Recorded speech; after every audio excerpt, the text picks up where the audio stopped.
Good morning dear students. कैसे हैं आप सभी। उम्मीद है आप लोग अच्छे होंगे, घर में अच्छे से पढ़ाई कर रहे होंगे। क्लास 7th साइंस सब्जेक्ट में आज हम न्यू चैप्टर स्टार्ट करने वाले हैं।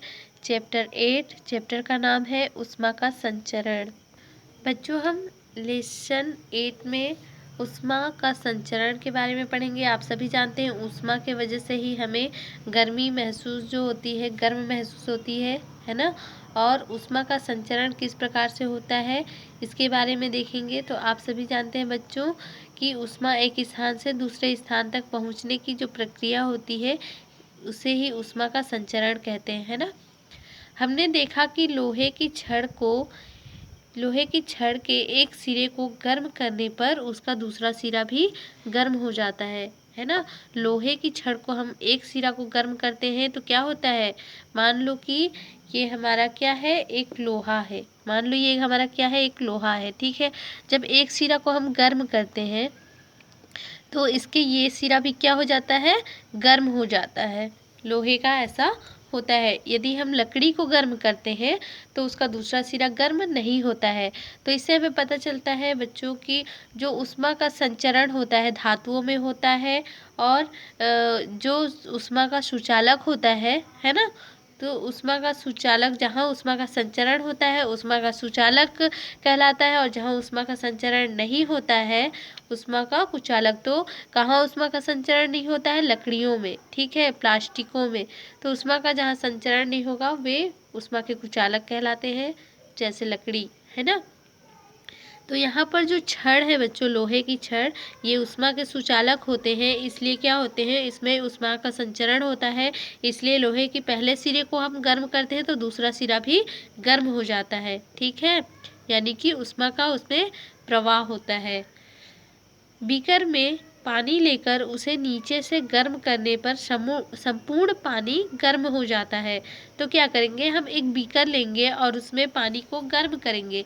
तो बीकर में जितने भी पानी होते हैं बच्चों, संपूर्ण पानी यानी कि पूरा पानी गर्म हो जाता है। इसी प्रकार सूर्य से अधिक दूरी होने पर भी ऊष्मा सूर्य से पृथ्वी तक पहुंच जाती है ना। इसी प्रकार से क्या होता है, जिस प्रकार से बीकर को गर्म करते हैं तो बीकर में उपस्थित जितना पानी होता है संपूर्ण पानी गर्म हो जाता है। उसी प्रकार से सूर्य हमारी पृथ्वी से कितने अधिक दूर है बच्चों, फिर भी क्या होता है, ऊष्मा की इतनी अधिक दूरी होने पर भी ऊष्मा का सूर्य पृथ्वी तक पहुँच जाता है ना।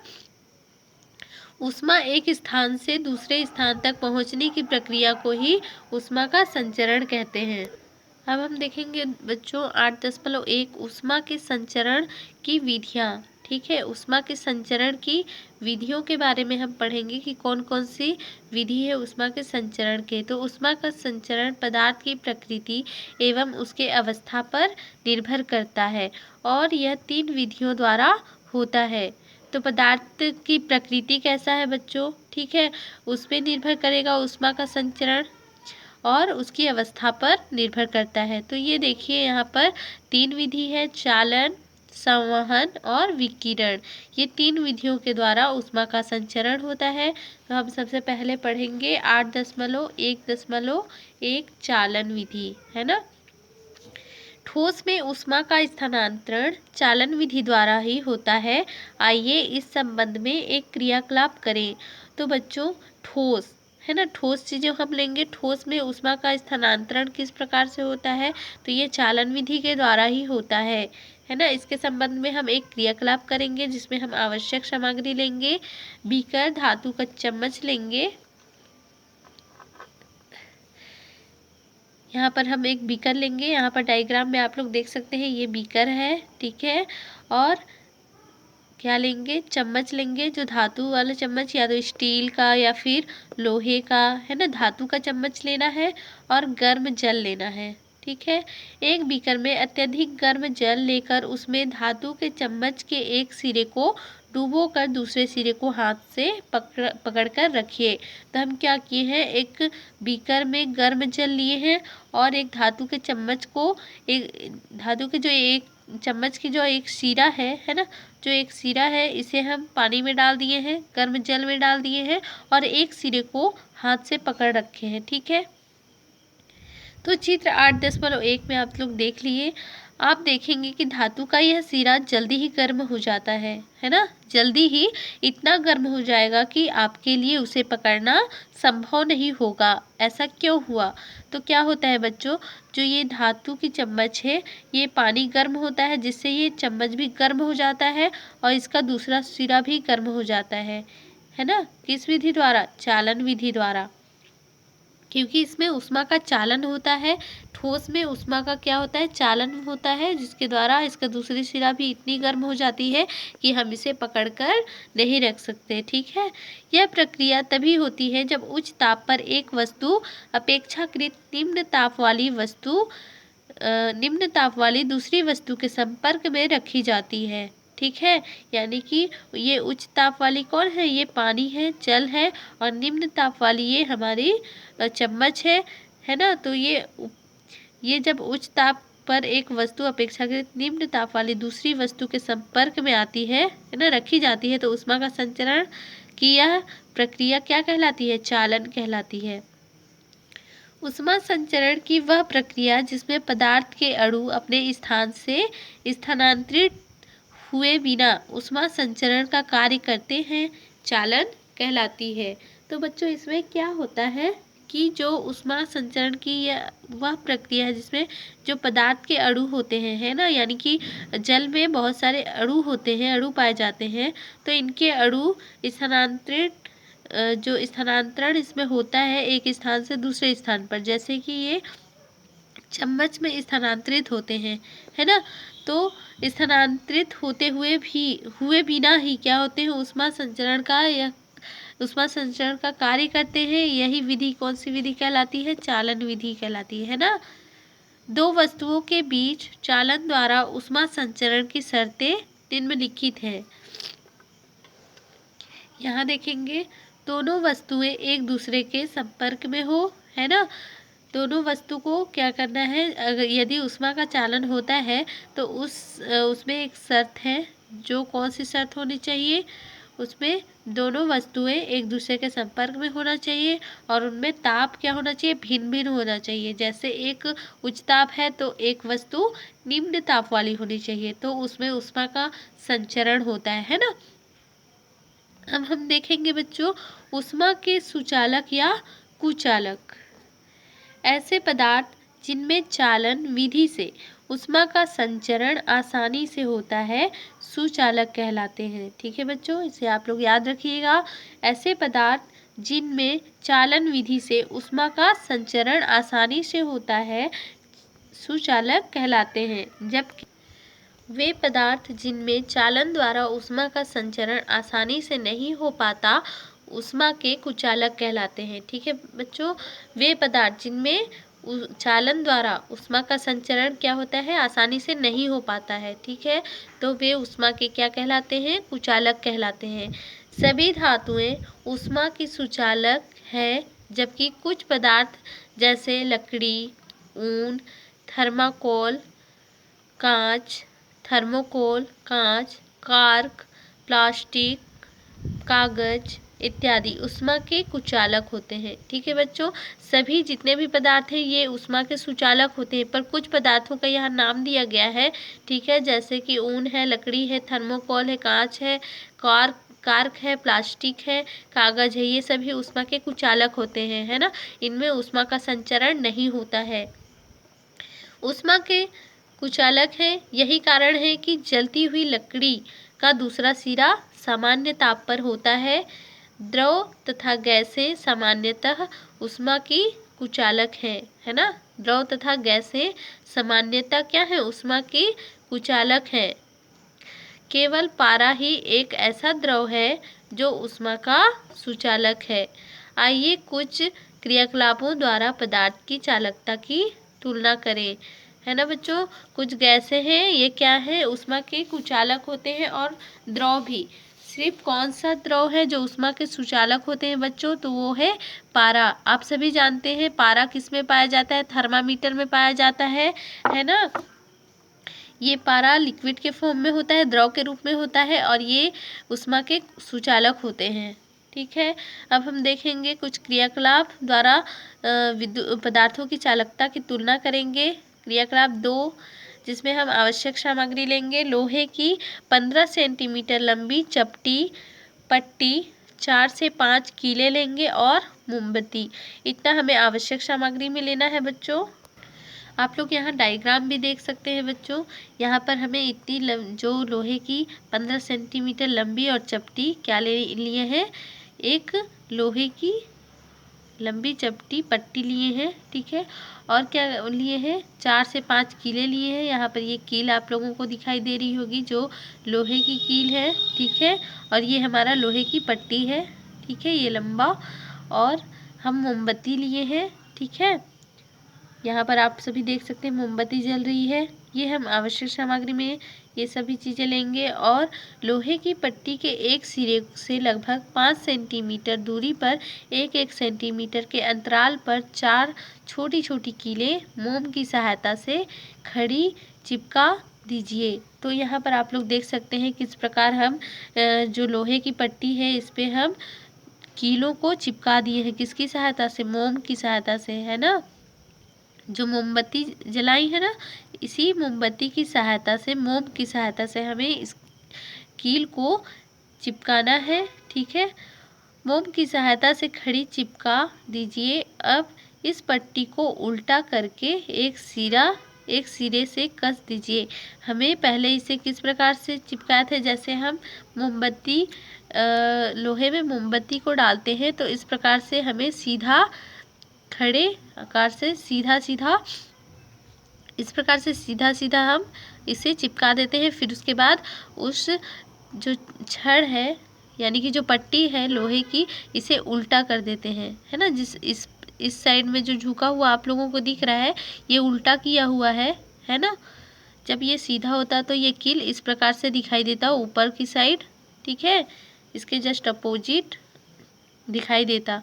तो हम देखेंगे बच्चों, अब इस पट्टी को उल्टा करके एक सिरे से कस दीजिए। जब उल्टा करके हम एक सिरे से यहाँ पर कस दिए हैं और पट्टी के स्वतंत्र सिरे से पट्टी को गर्म कीजिए। तो ये जो एक सिरे में तो हम कसे हुए हैं, एक स्वतंत्र सिरा है, ठीक है। यहाँ पर हम क्या किए हैं, मोमबत्ती से इस सिरे को गर्म कर रहे हैं, ठीक है, मोमबत्ती की सहायता से। अब हम देखेंगे बच्चों, कौन सी पीन सबसे पहले गिरी, सारी पीने एक साथ क्यों नहीं गिरी। तो हम देखते हैं बच्चों कि सबसे फर्स्ट वाला जो पिन है ना, जो सिरा जहाँ पर गर्म हो रही है उसके पास वाला जो कील चिपका हुआ था वो गिरता है सबसे पहले, है ना। तो सारी पीने एक साथ क्यों नहीं गिरी, ये क्वेश्चन उठता है कि सारी पीने एक साथ क्यों नहीं गिर रही हैं। क्या पीनों के गिरने का कोई विशेष क्रम था। यदि पटरी को 60 डिग्री के कोण पर रख कर करें, है ना, यदि पटरी को 60 डिग्री के कोण पर रख कर करें तो कीलों के गिरने के क्रम पर क्या प्रभाव पड़ेगा। इसी प्रयोग को यदि तांबे की पत्ती से करें तो आप देखेंगे कि उसमें लगी कीलें अपेक्षाकृत जल्दी गिरेंगी, है ना, क्योंकि तांबा लोहे की तुलना में ऊष्मा का अधिक अच्छा चालक है। तो बच्चों हमें इस क्रियाकलाप के द्वारा यह भी समझ में आता है, जो पदार्थ की ऊष्मा की चालकता हम देखते हैं क्या होता है, जब ये स्वतंत्र सिरा गर्म होता है तो यानी कि जो ऊष्मा पाकर ये क्या होता है, संचरण होता है, इसमें ऊष्मा का संचरण होने लगता है। तो जब ऊष्मा का संचरण होने लगता है तो सबसे फर्स्ट वाला जो कील है वो गिर जाता है गर्म के कारण से। फिर ये धीरे धीरे ऊष्मा का संचरण यहाँ तक आएगा, ये कील भी गिरेगा, फिर यहाँ। इससे हमें ये भी पता चलता है कि बच्चों ऊष्मा का संचरण हो रहा है इस लोहे में, है ना, जिसके कारण से कील गिरते हैं। और इसी प्रकार हम देखते हैं जब हम तांबे की पत्ती से करें तो ये क्या होता है, इनमें लगी कील अपेक्षाकृत जल्दी गिर जाते हैं, क्योंकि तांबा जो है लोहे की अपेक्षा अधिक ऊष्मा जो उसमें ऊष्मा का जो चालक है वो अधिक अच्छा चालक है ना, लोहे की अपेक्षा तांबा में। तो तांबा को जब हम गर्म करते हैं तो बहुत जल्दी जो कीले हैं वो सारे गिर जाते हैं। और देखेंगे विभिन्न पदार्थों की चालकता की तुलना करने के लिए एक प्रयोग किया गया। 6 छिद्रों वाला धातु का आयताकार डिब्बा चित्र 8.3 लिया गया। भिन्न भिन्न पदार्थ के 6 समान लंबाई एवं व्यास की छड़ों को पिघले हुए मोम में डुबाकर निकाला गया, जिससे उसमें समान मोटाई की मोम की परत चढ़ जावे। डिब्बे में कार्क की सहायता से इन्हें इस प्रकार लगाया गया कि छड़ों की समान लंबाई बाहर निकली रहे। आप लोग यहाँ डायग्राम भी देख सकते हैं बच्चों। चित्र 8.3 जिसमें ऊष्मा का सर्वोत्तम चालक। तो हम क्या करेंगे, जो पदार्थों की तुलना जिसमें अत्यधिक ऊष्मा का चालन किसमें किस जो चालकता है उसकी तुलना हम देखेंगे कि पदार्थों में किसमें सबसे अधिक चालक होता है और बहुत जल्दी होता है ऊष्मा का चालन। ठीक है, तो हम पदार्थों की तुलना करेंगे। तो यहाँ पर कुछ दिया हुआ है, चांदी, तांबा, लोहा, एल्यूमिनियम दिया हुआ है, शीशा दिया हुआ है, लकड़ी भी दिया हुआ है ना। और हम क्या करते हैं, इसमें खौलता हुआ पानी को डाल देते हैं। तो बच्चों हम क्या करते हैं, एक आयताकार डिब्बा लेते हैं। ठीक है, ये आयताकार एक डिब्बा है। ठीक है, और इसमें भिन्न भिन्न पदार्थ के 6 समान लंबाई के ये एक व्यास की छड़ों को पिघले हुए मोम में क्या करना है, इसे डुबाकर निकाला गया है ना।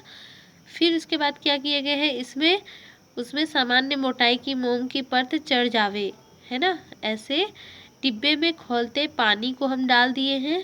ठीक है, और अवलोकन करने पर यह पाया गया कि चांदी में सबसे अधिक दूरी तक और तांबे में कुछ कम दूरी तक मोम पिघलता है। ठीक है, यदि हम चांदी को पहले देखेंगे तो कुछ दूरी तक ही क्या होता है, कुछ दूरी तक पिघलता है मोम, जबकि जो तांबा होता है, तांबे में कुछ कम दूरी होता है और चांदी में सबसे अधिक दूरी तक मोम पिघलता है और तांबे में कुछ कम दूरी तक मोम पिघलता है। और यहाँ देखेंगे जबकि लकड़ी की छड़ में सबसे कम दूरी तक मोम पिघलता है, अतः चांदी की चालकता सबसे अधिक, तांबे की कुछ कम और लकड़ी की सबसे कम है। ठीक है बच्चों, यहाँ पर यदि हम तुलना करें पदार्थों की चालकता की तो सबसे अधिक चालन किस में होती है, चांदी में होती है। ठीक है, फिर तांबा में होती है और लकड़ी में सबसे कम होती है ना। फिर लोहा, एल्यूमिनियम, शीशा, इन सभी में जो ऊष्मा का चालन होता है बच्चों, जो लकड़ी होता है उसका मोम बहुत कम पिघलता है ना। इससे हमें पता चलता है कि जो चालकता है, ऊष्मा का चालकता है, सबसे अधिक कहाँ होता है, चांदी में होता है। अब हम पढ़ेंगे बच्चों ऊष्मा चालकता के प्रभाव। दैनिक जीवन में ऊष्मा के कुछ सुचालक एवं कुचालक दोनों की ही उपयोगिता है ना। हमारे जो दैनिक जीवन है बच्चों, उसमें ऊष्मा के सुचालक एवं कुचालक दोनों की उपयोगिता है। इसमें से कुछ इस प्रकार हैं। फर्स्ट हम देखेंगे, भोजन पकाने के लिए हम तांबा, एल्यूमिनियम या पीतल जैसे मिश्र धातु, यानी कि सभी ये सुचालक हैं, है ना, के बने बर्तनों का उपयोग करते हैं। ये सभी किस चीज़ के सुचालक है बच्चों, ऊष्मा के सुचालक है, जैसे तांबा, एल्यूमिनियम और पीतल। ठीक है, तो ऐसे बर्तनों का हम उपयोग करते हैं। इससे क्या होता है, भोज्य सामग्री को अधिक ऊष्मा मिल सके और वह जल्दी पक सके। ठीक है, भोज्य सामग्री जैसे चावल जल्दी पक जाता है यदि हम तांबा या एल्यूमिनियम या फिर पीतल के बर्तन में भोजन बनाते हैं तो। ठीक है, क्योंकि ये ऊष्मा के सुचालक होते हैं, बहुत अधिक जल्दी गर्म हो जाते हैं जिससे चावल पक पाता है। सेकेंड नंबर देखेंगे, पतले कागज को मोड़कर उसकी दवात बनाइए। हमें क्या करना है, पतला एक कागज लेना है, उसको मोड़ना है और उसकी दवात बनाना है। ठीक है, उसमें पानी भरकर आग में गर्म कीजिए। अब हमें क्या करना है, उसमें पानी भरना है और गर्म करना है। तो पानी गर्म हो जाता है परंतु कागज नहीं जलता। ठीक है, पानी तो गर्म हो जाता है पर कागज नहीं जलता। यह कागज को दी गई ऊष्मा पानी में स्थानांतरित हो जाती है। क्या होता है, कागज को जितना भी ऊष्मा दिया गया होता है तो दी गई ऊष्मा किस में स्थानांतरित हो जाती है, पानी में स्थानांतरित हो जाती है ना। अतः कागज का ताप बढ़ नहीं पाता। ठीक है, क्योंकि जितना भी ऊष्मा हम देते हैं वो पानी में स्थानांतरित हो जा रही है वो ऊष्मा, वो कागज इसीलिए गर्म नहीं हो पाता है। ठीक है। थर्ड देखेंगे, एक लोहे के हथौड़े के ऊपर कागज लपेटकर आग पर रखने से कागज नहीं जलता है। अब हम क्या करेंगे, एक लोहे के हथौड़े लेंगे और उसके ऊपर कागज लपेट देंगे। ठीक है। लपेट कर हम क्या करेंगे, आग पर रखने से कागज क्या होगा, नहीं जलता है। जबकि कागज लकड़ी पर लपेटकर आग पर रखेंगे तो कागज जल जाता है। लोहे के ऊपर लगे कागज को दी गई ऊष्मा लोहे की चालकता के कारण फैल जाती है और कागज नहीं जलता है। ठीक है। जो हम कागज को ऊष्मा देते हैं वो ऊष्मा कहाँ चली जाती है, वो ऊष्मा लोहा ले लेता है, जो लोहे की जो हथौड़ी होती है। ठीक है।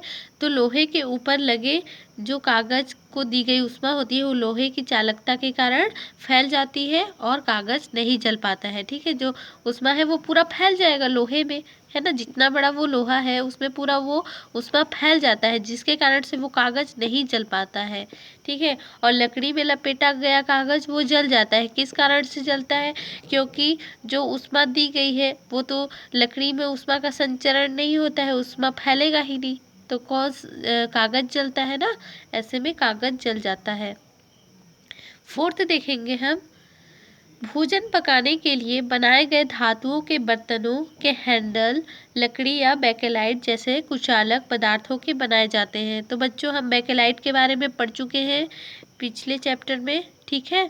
और हम ये भी जानते हैं बच्चों कि बर्तनों के हैंडल लकड़ी के बने होते हैं या फिर बेकेलाइट जैसे प्लास्टिक वगैरह के बने होते हैं, है ना, बेकेलाइट के बने होते हैं, जैसे कुचालक पदार्थों के बनाए जाते हैं, है ना। ये क्या होते हैं, कुचालक होते हैं ऊष्मा के, लकड़ी बेकेलाइट ये सभी कुचालक होते हैं जिससे उन्हें आसानी से पकड़ा जा सकता है। ठीक है। आप लोग जानते हैं जब हम सब्जी पकाते हैं या कोई भी भोजन पकाते हैं तो जो करछुल वगैरह होता है वो धातु का यदि रहता है तो गर्म हो जाता है, जिससे हमें उसे पकाने में या चलाने में दिक्कत आती है। इस कारण से क्या होता है, जो हैंडल होता है बर्तनों के, जो धातुओं के हैंडल होते हैं उन्हें हम लकड़ी या फिर बेकेलाइट से जो बना होता है तो वे ऊष्मा के कुचालक होते हैं। इन्हीं कारणों से हम आसानी से उन्हें पकड़ सकते हैं। ठीक है।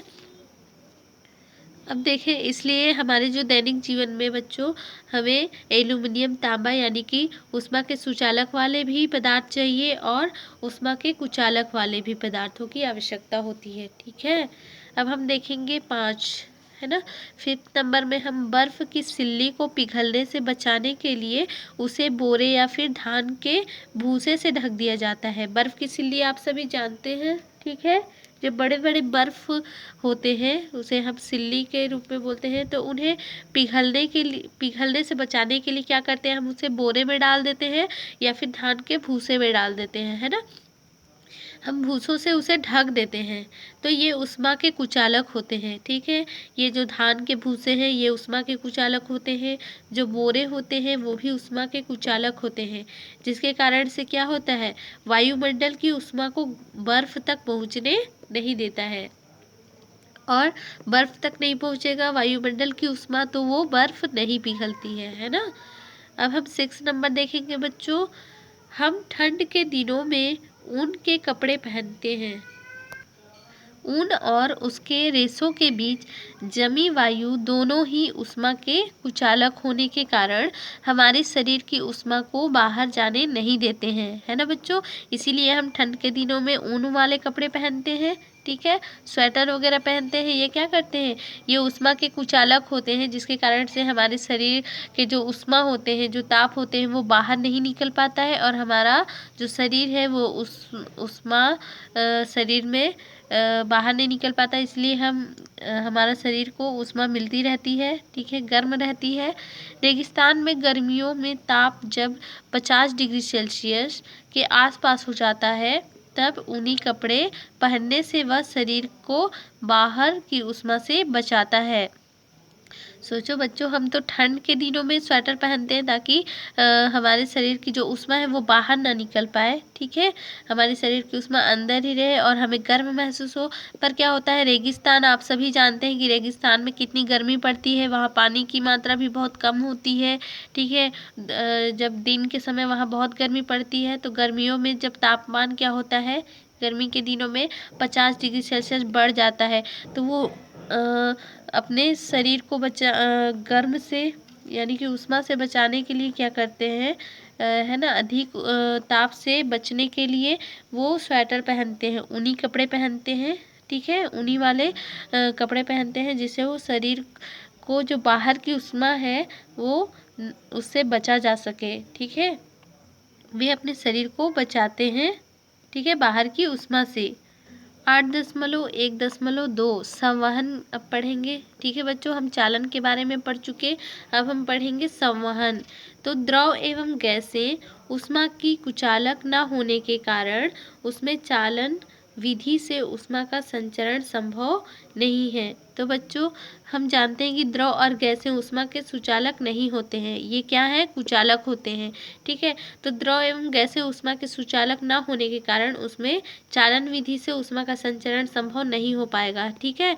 तो इसमें से होकर ऊष्मा संचरण को समझने के लिए आइए एक क्रियाकलाप करें। तो इसमें ऊष्मा का संचारण को समझने के लिए हम एक क्रियाकलाप करके देखेंगे बच्चों। क्रियाकलाप 3, जिसमें हम आवश्यक सामग्री लेंगे, गोल पेंदी का एक फ्लास्क लेंगे, पोटेशियम परमैंगनेट लेंगे, त्रिपाद स्टैंड लेंगे, जाली लेंगे, गर्म करने का साधन लेंगे। गोल पेंदी के एक फ्लास्क में आधा पानी भरकर उसमें पोटेशियम परमैंगनेट के कुछ टुकड़े डाल दीजिए, ठीक है। हम एक गोल पेंदी वाला फ्लास्क लिए हैं, उसमें क्या डाल दिए हैं, आधा पानी भर दिए हैं, ठीक है। और उसमें हम क्या किए, पोटेशियम परमैंगनेट भी डाल दिए, कुछ टुकड़े डाले हैं और पानी को नीचे से गर्म करें, है ना। नीचे का पानी ऊष्मा के संपर्क में पहले आने के कारण गर्म होकर फैलता है, ठीक है। जो नीचे का जो फ्लास्क में हम पानी डाले हैं बच्चों, वो नीचे से जब गर्म होता है तो जो पानी है ऊष्मा के संपर्क में आता है ना। तो पहले वो पानी ऊष्मा के संपर्क में आएगा तो पानी गर्म हो जाता है और गर्म होने के कारण क्या होता है, गर्म होकर वो फैल जाता है और हल्का होने के कारण ऊपर उठ जाता है। तो हम जानते हैं बच्चों क्या होता है, पानी वाष्पित होता है ना, हल्का होने के कारण वाष्पित होने लगता है, जबकि ऊपर का ठंडा पानी क्या होता है, भारी होने के कारण नीचे आ जाता है। इस क्रिया को पोटेशियम परमैंगनेट के कारण लाल हुए पानी की धाराओं द्वारा स्पष्ट रूप से देखा जा सकता है, ठीक है। पोटेशियम परमैंगनेट के कारण क्या होता है, वो पानी लाल हो जाता है। तो लाल होते हुए पानी की जो धारा होते हैं बच्चों, उससे हम पता कर सकते हैं कि ये पानी की जो ऊष्मा संचरण होता है वो किस प्रकार से हो रहा है ना। इस प्रक्रिया के लगातार चलते रहने के कारण संपूर्ण पानी गर्म हो जाता है, ठीक है। यह प्रक्रिया क्या होता है, लगातार चलते रहता है, ऊपर फिर नीचे का पानी ऊपर उठता है हल्का होने के कारण और ऊपर का पानी भारी होने के कारण नीचे आता है, जिसके कारण से क्या होता है बच्चों, यह प्रक्रिया लगातार चलते रहता है और चलते रहने के कारण संपूर्ण पानी क्या हो जाता है, फिर गर्म हो जाता है और साथ ही लाल भी हो जाता है। गर्म होते समय द्रव या गैसों में चलने वाली इन धाराओं को संवहन धाराएं कहते हैं, ठीक है। तो बच्चों, इसमें गर्म होते समय द्रव या गैसों में जो चलने वाली इन धाराओं को ही क्या कहते हैं, संवहन धाराएं कहते हैं।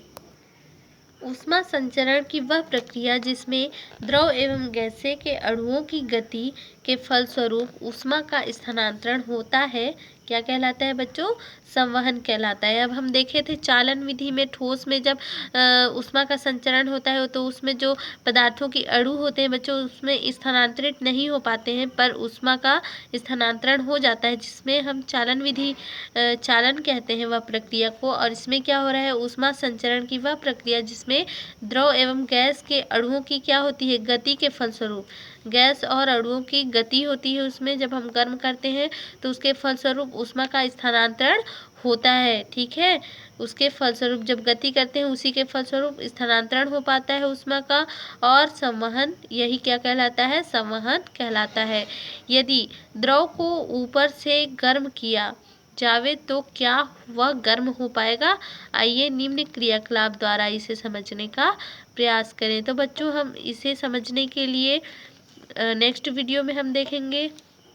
यहाँ पर हम संवहन धाराएं देख रहे हैं बच्चों, किस प्रकार से हम फ्लास्क लिए हैं, ठीक है, कॉनिकल, ये फ्लास्क है हमारा, ये संवहन धाराएं हैं, ये तार की जाली हम लिए हैं, स्टैंड लिए हैं, मोमबत्ती की सहायता से हम क्या किए, फ्लास्क में आधा पानी डाले हुए हैं, जो कि जिसमें हम क्या डाले हैं, पोटेशियम परमैंगनेट भी डाले हैं, जिसके वजह से ये पानी किस प्रकार से लाल हो जाता है ना। शुरू में क्या होता है, ये पानी धीरे धीरे लाल होता है। इनकी धाराओं को जब देखते हैं, जब ये पानी बहुत ज़्यादा गर्म हो जाता है तो ये पूरा पानी किस प्रकार से लाल हो जाता है।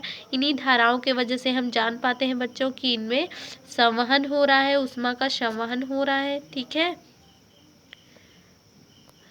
बच्चों यहाँ पर कुछ क्वेश्चन दिए हुए हैं जिन्हें आपको अपने कॉपी में लिखकर, होमवर्क है ये, अपनी कॉपी में लिखकर मेरे नंबर पर सेंड करेंगे। ये फर्स्ट क्वेश्चन आप लोगों को बनाना है और थर्ड क्वेश्चन बनाना है, ठीक है। ऊष्मा के कुचालक एवं सुचालक एवं कुचालक से आप क्या समझते हैं? प्रत्येक के दो दो उदाहरण दीजिए। ठंडी रात में आपको कंबल कैसे गर्म रखता है जबकि वह ऊष्मा का स्रोत नहीं है, ठीक है। तो ये दो क्वेश्चन आप लोग बनाकर दिखाएंगे बच्चों होमवर्क में, ठीक है बच्चों। Bye bye, take care.